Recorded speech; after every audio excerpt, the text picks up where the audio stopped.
दोस्तों नमस्कार, जय श्री राम। दोस्तों हमारे आज चर्चा का विषय रहेगा दिल्ली में बवाल। आज जुम्मा था तो जुम्मे में आज कुछ लोग सड़क पे आ गए नमाज पढ़ने के लिए। अब चूंकि सड़क पे नमाज पढ़ी जा रही थी तो ट्रैफिक बाधित हो रहा था, तो पुलिस आई इस ट्रैफिक में जो बाधा उत्पन्न हो रही थी इसे खत्म करने के लिए। तो इसी क्रम में, सड़क खाली करने के क्रम में, पुलिस ने शांति प्रिय समुदाय के किसी व्यक्ति को लात मारा। ये वीडियो उपलब्ध है, सोशल मीडिया में उपलब्ध है, वहां आप लोग देख सकते हैं। तो लात मारने के कारण ये शांति प्रिय समुदाय के लोगों को काफ़ी नागवार गुजरना भी चाहिए, क्योंकि लात मारना उचित नहीं था।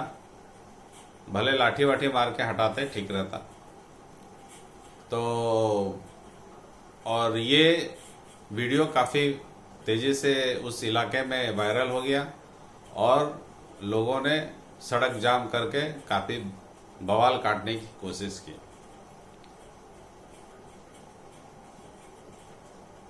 तो दोस्तों फिर पुलिस के आला अफसर आए और उन्होंने ऐलान किया कि जिस पुलिस अफसर ने लात मारी थी उसको सस्पेंड कर दिया गया है ड्यूटी से। तब जाके मामला शांत हुआ, मामला रफा दफा हुआ। उसके बाद भीड़ छटी। दोस्तों मेरा कहना है कि आप लोगों को सड़क पे ही नमाज क्यों पढ़नी है? अगर नमाज पढ़ना ही है तो आप मस्जिद बनाइए। आपकी जनसंख्या जितनी है उतने लोग एकोमोडेट हो सके, मस्जिद बनाइए, मस्जिद में नमाज पढ़िए। मस्जिद जब तक नहीं बनता है तो सड़क अपने घर पे पढ़िए। घर जैसा पवित्र जगह तो कहीं नहीं होता है। अपने घर पे नमाज पढ़िए आप लोग। ऐसा कहाँ लिखा है कि आपको मस्जिद में ही नमाज पढ़नी है और मस्जिद में नहीं सड़क पे ही नमाज पढ़नी है? ये क्रम तो आप लोग सऊदी अरबिया या दुबई या गल्फ कंट्री में तो नहीं करते हैं कि सड़क पे नमाज पढ़ते हैं। ये आप लोग को कीड़ा ऐसा क्यों काटता है कि सड़क पे नमाज आपको हिंदुस्तान में ही पढ़नी है? और भी एक चीज है, ये लोग माहौल देख के उत्पात करते हैं। अगर सड़क पे नमाज पढ़ना है तो यूपी में तो नहीं पढ़ते आप लोग, क्योंकि आप लोग समझते हैं वहाँ लॉ एंड एडमिनिस्ट्रेशन आपको पढ़ने नहीं देगा। आसाम में तो नहीं पढ़ते हैं। जहाँ पे आप लोग को लगता है कि जरा कानून व्यवस्था लचर है तो वहाँ पे सड़क पे पढ़ने लग जाते हैं। जहाँ पे आपको सरकार का सह मिलता है वहाँ सड़क पे पढ़ते हैं। कलकत्ता में जाइए, मल्लिक बाजार, पार्क सर्कस, ये सब जगह में देखिए, जुम्मे के दिन ट्रैफिक को रोक के नमाज पढ़ने की इजाज़त दी जाती है। तो ये हमारे जो आज़ादी के बाद सरकारें रहीं, इनकी गलत नीतियों के कारण ये सड़क पे नमाज पढ़ने का इनका ये चल निकला है। और कांग्रेस की सरकारों ने खासकर इनको काफ़ी तुष्टीकरण, इनका इस समाज का काफ़ी तुष्टीकरण किया है। इसी कारण वो सड़क पे नमाज पढ़ना अपना अधिकार समझते हैं और इसी कारण ये बवाल हुआ। तो अब इस समाज को भी सोचना है कि हमको देश अगर तरक्की कर रहा है तो अपने आप को देश के मुख्य धारा से अपने आप को जोड़े। देश तरक्की कर रहा है तो उस तरक्की में हम भी शामिल हो। उस तरक्की में हम शामिल होंगे तो हमारा परिवार भी तरक्की करेगा, हमारी आने वाली पीढ़ी भी तरक्की करेगी। लेकिन इनको उस सब चीज़ से कोई लेना देना नहीं है। इनको समाज से अलग दिखना है। आप देखेंगे किसी भी मॉल में जाएंगे तो ये अपना पहनावा भी नहीं बदलते हैं। छोटा कुर्ता बड़ा पैजामा पहन के, अरे कभी ओकेजन में पहन लिया, लेकिन ये अपने आप को किसी भी देश से, किसी भी शहर के मुख्य धारा से अपने आप को अलग दिखाना चाहते हैं। और इसी कारण ये अलग दिखाने के कारण जो वहाँ के मूल निवासी होते हैं उसके मन में इनके प्रति एक विद्वेष का भाव आता है। आप कहीं किसी मॉल में जाइए, लहराते हुए काले काले साए देखने से मन में एक शंका होती है, साला कहीं आसपास बम तो नहीं फिट है, शंका होती है। लेकिन इनको अपने आप को उस मुख्य धारा से जोड़ना नहीं है। ये समाज को, जो मुस्लिम समाज है, इसके जो रहनुमा है, इनको भी सोचना चाहिए कि हम उस देश के मुख्य धारा से अपने आप को जोड़े।